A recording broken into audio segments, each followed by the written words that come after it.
यह न तो मोदी सरकार है और ना ही भाजपा सरकार, जिसके लिए नरेंद्र मोदी ने कल शपथ ली।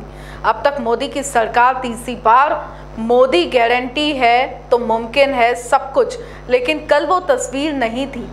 2 दिन महत्वपूर्ण है जिसमें नीतीश बाबू और चंद्रबाबू दोनों का इतिहास हर कोई जानता है। महाराष्ट्र की बात करें तो पीयूष गोयल महाराष्ट्र के मंत्री बने।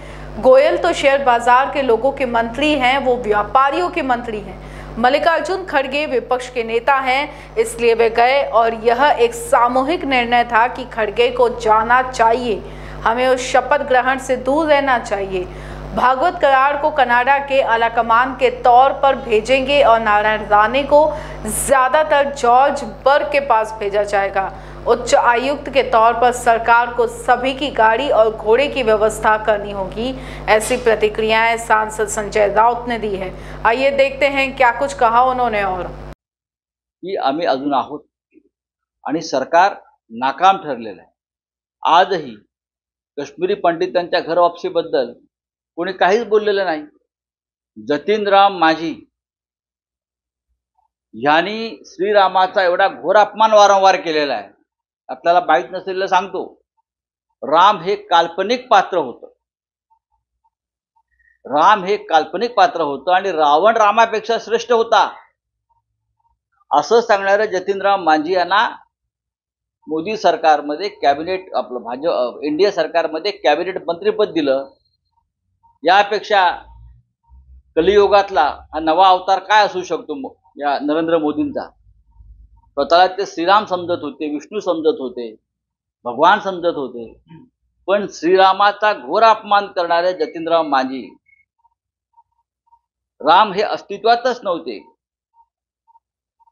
राम हे काल्पनिक पात्र आहे आणि रावण हा रामापेक्षा श्रेष्ठ आहे असं सांगणारा जतीनराम मांझी यांना आता याच्यावर भाजपने बोलावं, यांना सरकारमध्ये कॅबिनेट मंत्रीपद देण्यात आलेलं आहे।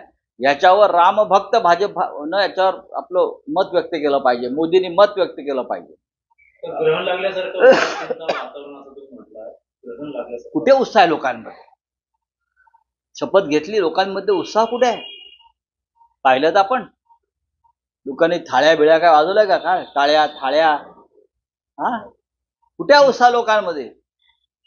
हे ओढून ताणून खेटून जबरदस्तीने आणलेलं सरकार आहे बरं का। हे बैलाला रेडकू झालाय अशा पद्धतीचं सरकार आहे। म्हणजे लोकांचा विश्वासच नाहीये या सरकारवर। हे कसं निर्माण झालं सरकार? भाजपला बहुमत नाही, मोदींचा मुखवटा फाटला, इकडून तिकडून बहुमत गोळा करून तुम्ही सरकार बनवलेलं आहे आणि लोक म्हणतात वाह वाह तीसरी बार मोदी सरकार। कौन सा मोदी सरकार भाई? हाँ चलो मल्लिकार्जुन खड़गे आपल्या पक्षप्रमुखांना सुद्धा पहा की मोदींचा लोकशाहीवरती विश्वास नाही। मोदींनी सातत्यानं त्यांच्या कारकिर्दीत लोकशाहीचा गळा घोटला। मोदी प्रधानमंत्री असताना त्यांच्या दुसऱ्या टर्म मध्ये त्यांच्या डोळ्यासमोर 150 खासदारांचं निलंबन केलं संसदेतून। अशा हुकुमशाही प्रवृत्तीच्या व्यक्तीच्या शपथविधीला इंडियाने का जावं? मल्लिकार्जुन खरगे यांच्याकडे कॉन्स्टिट्यूशनल पोस्ट आहे, ते विरोधी पक्ष नेते आहेत म्हणून ते गेले आणि हा सामुदायिक निर्णय होता की खरगे साहेबांनी जावं आणि आम्ही त्या शपथविधीपासून दूर राहावं।